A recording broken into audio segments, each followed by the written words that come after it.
Axis securities के online business के head. बात करते हैं कुछ और व्यूअर्स की, और अगला सवाल हमें भेजा है यूसुफ शेख ने, कुवैत से भेजा है। तो यूएई से ये क्वेश्चन आया है और ईमेल के थ्रू उन्होंने सवाल भेजा है, तो डिटेल्स बता देती हूँ। 41 साल इनकी उम्र है, 9,000 की एग्जिस्टिंग एसआईपी है।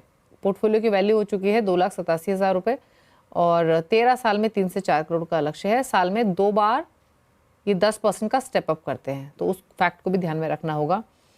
3,000 की एसआईपी और ऐड करना चाहते हैं, तो वो भी एक सवाल है इनका। पहले एग्जिस्टिंग पोर्टफोलियो में बता देती हूँ।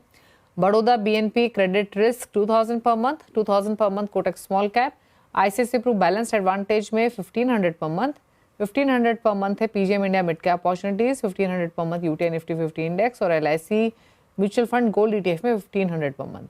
तो यानी टोटल 6 म्यूचुअल फंड्स हैं इनके पास। टोटल एसआईपी अमाउंट इनका 9,000 का हो गया। तो 3 चीज़ें आपसे पूछना है समीर ने।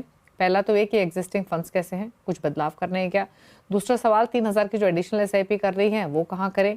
तीसरा, ये हर साल में 2 बार 10% स्टेप अप कर रहे हैं, तो उसे ध्यान में रखते हुए क्या 13 साल में 4 करोड़ का लक्ष्य हासिल हो पाएगा या फिर नहीं। एग्जिस्टिंग वैल्यू लगभग 3 लाख के आसपास है, बताइए। यूसुफ जी, आपने यहाँ पे थोड़ा अग्रेसिव टारगेट अपने लिए रखा हुआ है।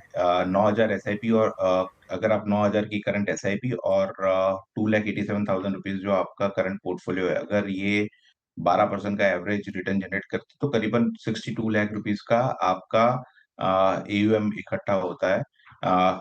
आपको अपने निवेश को जो और ज्यादा 10% की जगह 15% से बढ़ाने की जरूरत है, और करंट एसआईपी जो 9,000 की चल रही है वो बढ़ा के 20,000 ले जानी पड़ेगी, तब जाके आप अपने लक्ष्य के थोड़े करीब पहुंच पाएंगे।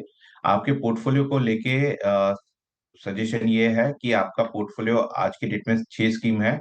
जनरली 9,000 की एसआईपी के लिए हमारा सुझाव ये रहता है कि आप 5 या 5 से कम स्कीम में ही निवेश करें। दूसरा, आप आपका आपका आपकी निवेश की अवधि लंबी है, सो लॉन्ग टर्म इन्वेस्टर के लिए हम आपके पोर्टफोलियो में, जैसे हमने देखा यूटीआई निफ्टी इंडेक्स फंड है, उसको आप लार्ज कैप कैटेगरी के साथ रिप्लेस कर सकते हैं। Large cap category active fund, ये sorry index fund generally passive fund होता है, जबकि लार्ज कैप कैटेगरी में आप इन्वेस्ट करते हो तो वो एक्टिव कैटेगरी में आता है, जो आपको थोड़ा return as compared to index fund वो थोड़ा ज्यादा रिटर्न जनरेट करता है। तो पहला सुझाव ये रहेगा कि आप यूटीआई निफ्टी 50 में से निकल के आप Nippon India large cap fund में एसआईपी स्टार्ट करें। तो ये था पोर्टफोलियो को लेके आपका सुझाव।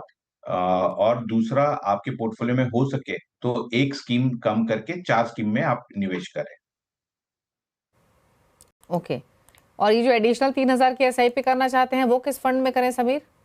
सो एडिशनल एसआईपी रेकमेंड ये रहेगा, उनके पोर्टफोलियो में लार्ज कैप कैटेगरी का एक्सपोजर कम है, तो निपॉन इंडिया लार्ज कैप में ही एडिशनल एसआईपी 3,000 की करें। ओके, दूसरा, तो यानी प्रतिपला जी, हाँ, एक मिनट, बोलिए एक बोलिए। दूसरा सुझाव उनके पोर्टफोलियो में ये था, उन्होंने क्रेडिट रिस्क फंड में इन्वेस्ट किया हुआ है। क्रेडिट रिस्क डेट कैटेगरी का वो फंड है जिसमें जिनका क्रेडिट रेटिंग कम होता है, वो कैटेगरी में, वो स्कीम्स में इन्वेस्ट किया जाता है। तो सुझाव यहाँ पे ये रहेगा कि वो अपने क्रेडिट रिस्क वाले फंड को भी स्टॉप करके एचडीएफसी फ्लेक्सी कैप में मूव करें। और एसआईपी की बात करी, जैसे मैंने बताया, निपॉन इंडिया में 1,500 बढ़ा सकते हैं, और एचडीएफसी फ्लेक्सी कैप में भी 1,500 रुपए की एसआईपी बढ़ा के 3,000 ऐसे स्प्लिट करें। ओके, तो यानी समीर, इनके जो एग्जिस्टिंग फंड्स हैं, 6 फंड्स हैं, उसमें से 2 फंड्स को लेकर आपने सलाह दी है। यूटीआई निफ्टी 50 से निकलकर निपॉन लार्ज कैप ले लें और इसी में एडिशनल एसआईपी भी करें, plus Baroda BNP credit risk fund से भी निकलने की सलाह आपने दी है, उसकी जगह एचडीएफसी फ्लेक्सी कैप रख सकते हैं, राइट। और जो रही बात इनके गोल की, तो जैसा मैं समझ पाई, आपने यही सलाह दी है कि 10% की जगह साल में 2 बार 15% स्टेप अप करेंगे तो लक्ष्य हासिल हो जाएगा। Is it right. SIP amount बढ़ा के 20,000 करनी पड़ेगी। अच्छा, एसआईपी अमाउंट भी 20,000 करना पड़ेगा और 15% साल में 2 बार स्टेप अप करना पड़ेगा। हाँ दीपाली जी। ओके, तो एग्जिस्टिंग एसआईपी अमाउंट के हिसाब से 62 लाख आप इकट्ठा कर पाएंगे सिर्फ। अगर 4 करोड़ का लक्ष्य हासिल करना है तो जैसे समीर ने आपको बताया, आपको 20,000 की एसआईपी करनी पड़ेगी, प्लस आपको साल में 2 बार 15% स्टेप अप करना पड़ेगा, तो आप अपना गोल हासिल कर सकते हैं। जो चेंजेस आपको बताए गए हैं वो नोट कर लीजिए।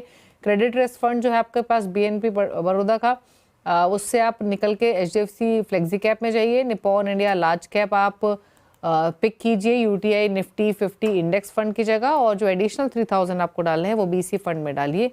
ये है सलाह आपके पोर्टफोलियो को लेकर। बात करते हैं अगले व्यूअर से। राजेंद्र पुरी गोस्वामी ने हमें सवाल भेजा है राजस्थान से। 35 साल इनकी उम्र है, 36,000 की इनकी मंथली एसआईपी चल रही है, 11 लाख इनकी पोर्टफोलियो की वैल्यू है, सालाना 10% स्टेप अप करते हैं, 15 साल का होराइजन है, कितना एक्यूमुलेशन होगा जानना चाहते हैं। फंड्स में इनके बता देती हूँ। Nippon India small cap 6000 per month, 5000 पर मंथ है कोटक मल्टी कैप में, 5000 per month Motilal Oswal mid cap में, 5000 पर मंथ ही सुंदरम बिजनेस साइकिल फंड में है, और 5000 ईच बाकी 3 फंड्स में भी डाल रहे हैं। Quant large and mid cap, SBI Contra, JM flexi cap, यानी टोटल 7 फंड्स हैं इनके पास। 7 फंड्स में से 6 फंड्स में ये 5000 ईच डाल रहे हैं। एक फंड जो कि निपॉन इंडिया स्मॉल कैप है, वहां पर 6000 पर मंथ की एसआईपी है। 11 लाख की पोर्टफोलियो की वैल्यू के हिसाब से सालाना 10% के स्टेप अप के हिसाब से 15 ईयर्स में कितना एक्यूमुलेशन ये कर पाएंगे समीर, प्लस इनका पोर्टफोलियो कैसा है? तो राजेंद्र जी, आप 36,000 की SIP plus 10% annual step up और 11 लाख का पोर्टफोलियो अगर सालाना 12% से ग्रोथ करता है तो 15 साल में करीबन 3.5 करोड़ रुपया आपका इकट्ठा हो जाएगा।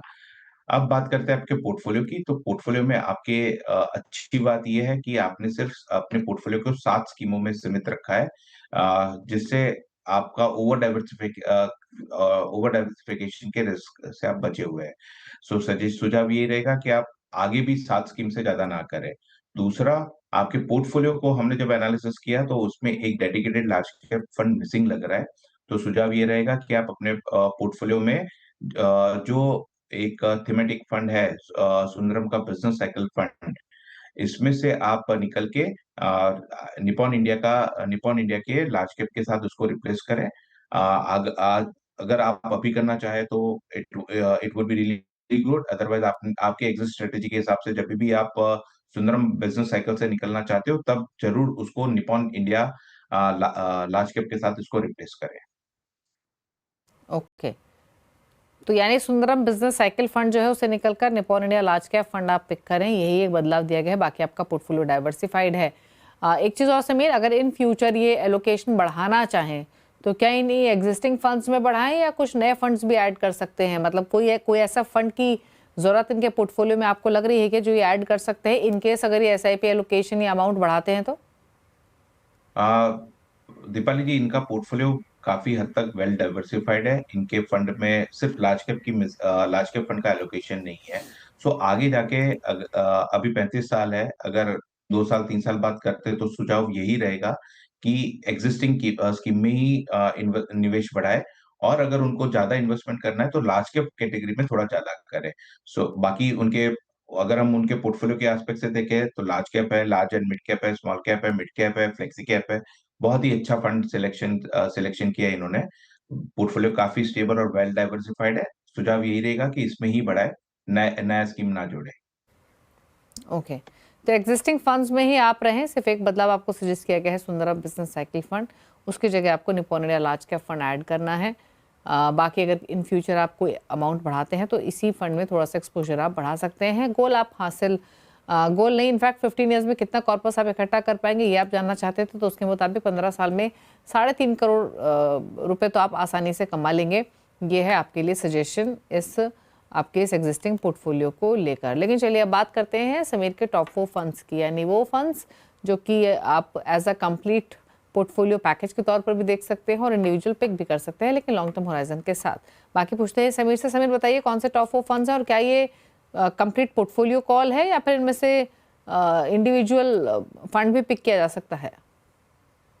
ये कंप्लीट इंडिविजुअली भी पिक किया जा सकता है दीपाली जी। ये टॉप 4 जब भी हम सजेस्ट करते हैं तो ओवरऑल कैटेगरी के जो अच्छे फंड होते हैं वो सुझाव दिया जाता है। इन निवेशकों को अपने पोर्टफोलियो में क्या कमी है वो हिसाब से अगर पिक करना है तो इसमें से कोई पिक कर सकते हैं। अगर नया पोर्टफोलियो बना रहे तो चारों चार वो ले सकते हैं। पहला है निपॉन इंडिया का लार्ज कैप फंड, दूसरा एचएसबीसी का large and mid cap fund, Motilal Oswal का मिड कैप फंड और बंधन स्मॉल कैप फंड। ये 4 फंड हमारी तरफ से पिक किए गए हैं। तो Nippon India large cap, HSBC large and mid cap, Motilal Oswal mid cap और बंधन स्मॉल कैप, ये 4 फंड चॉइसेस हैं समीर की तरफ से। आप कंप्लीट पोर्टफोलियो के तौर पर इन्हें देख सकते हैं लॉन्ग टर्म व्यू के हिसाब से। और एक सलाह जो हमारे सभी व्यूअर्स देते हैं, ओवर डाइवर्सिफाइड ना करें अपना पोर्टफोलियो। बहुत सारे फंड्स की ज़रूरत नहीं है पोर्टफोलियो में। कम फंड्स के साथ भी एक डिसिप्लिन इन्वेस्टमेंट के साथ आप अपने तमाम गोल्स को पूरा कर सकते हैं, लेकिन टाइम टू टाइम अपने पोर्टफोलियो को रिव्यू करते रहें और उसके लिए योर मनी हमेशा मौजूद है। थैंक यू समीर शो में आने के लिए और सभी क्वेरीज को आंसर करने के लिए, साथ ही अपने फंड चॉइसेस बताने के लिए। इसी के साथ योर मनी में तो इतना ही। ब्रेक के उस पार भी खबरें जारी हैं। नमस्कार।